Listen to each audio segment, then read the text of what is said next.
Hi guys, I'm on vacation, so forgive the audio quality. I'm not sure if this is going to sound okay.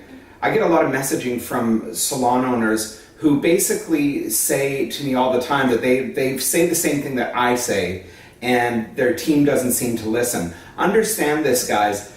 Just because I'm out here talking to you about how to be successful doesn't mean that I have this incredibly successful team around me. I have some people around me that do extremely well, but I also have a lot of people that, in my opinion, underperform. And I feel like a lot of what I do when I speak about how to be a successful hairdresser is kind of therapy for me, and I work out a lot of my stuff through you, my audience, or if I'm doing a hair show or something like that, or if I'm speaking, like tomorrow I'm going to be speaking to several hundred students at a Paul Mitchell school here in California.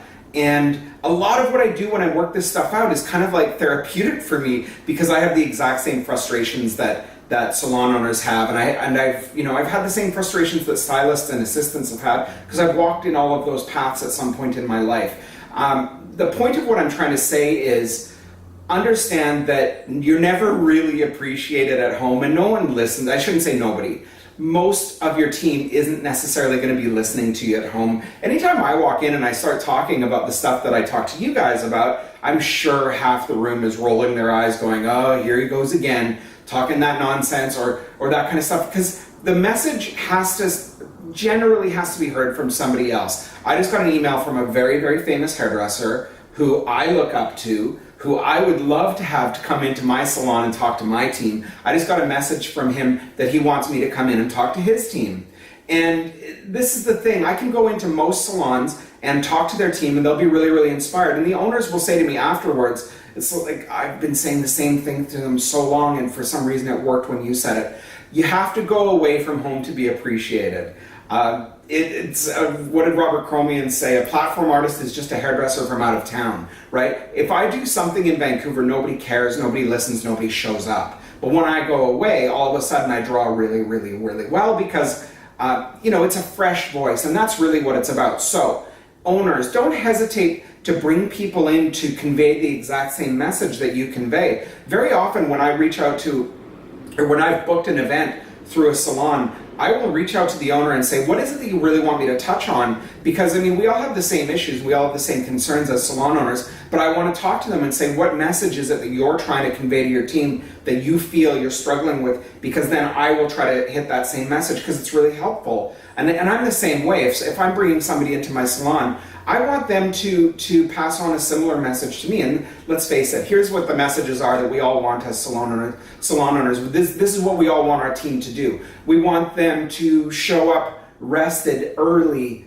for their shift, looking like $1 million. We want them to be super present and excited and happy to be at work and inspired every single day to work on their clients. We want them to style and give styling lessons like a maniac. We want them to retail because of their enthusiasm, because of their high energy, because of their passion for the work and the styling lesson they've given, not because we want them to say, you need to buy the shampoo. Really? You're using Head and Shoulders? Oh, that's garbage. I can't believe you're using that stuff. That's terrible. I'm not into shaming people. I'm into, like, if what you're using works, awesome. That's amazing. If you're getting the results you want, amazing. You go with the Perk Plus. You go with the Suave. I don't care. We're not into pushing products. What we're into doing is solving problems in our salon. So all of these things kind of go hand in hand with a present, happy hairdresser that is focused on giving their clients better hair. And that's the message that I usually want people to convey in my company. Maybe, to understand that the grass isn't greener. That's a really, really big one. The grass isn't greener, guys. I love this saying, the grass isn't greener on the other side of the fence, it's greener where you water it. And that is so true. I'll tell you this is a fact, and I've seen it from people who have left my company.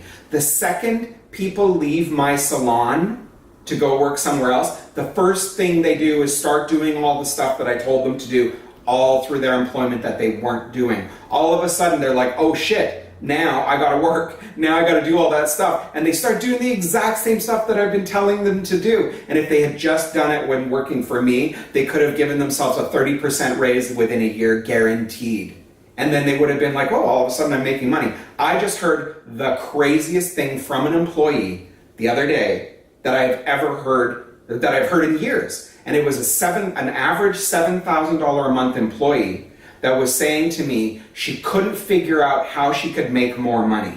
She's like, I'm already working really hard. I'm kind of doing everything that I should be doing, and without pulling my hair out by being so quadruple booked, I don't know how I could make more money. And in my head, I'm like, I have somebody who's worked for me half your length of employment who made almost double what you make, doing the exact same job, and she's not pulling her hair out, working 4 days a week. We can do that. We can put you on that path. But again, my voice, who that person's been listening to for 5 years, it's what I say falls on deaf ears. If I bring somebody else in, all my team are going to be going, aha, oh my God, that guy's so brilliant. And I'm like, shit, I've been saying the same thing to you guys for so long. So anyways, owners, don't hesitate to bring somebody into your salon to convey your message.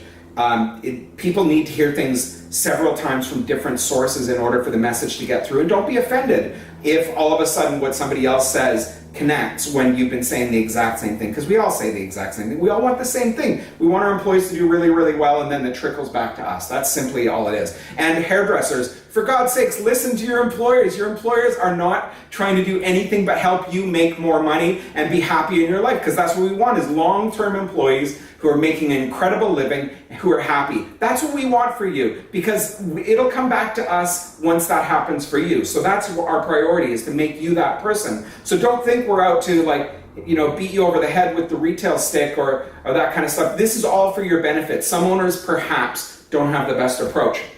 But you know what? If you were to ask my employees, I have all these followers and people who say, oh my God, this is so brilliant. Thank you for saying that, Michael. It's like, I have a bunch of people on my staff who think that I'm beating them over the head with this message too. So again, don't hesitate to bring somebody else into your salon to convey your message. Guest artists, guest speakers are the most important thing that you can do.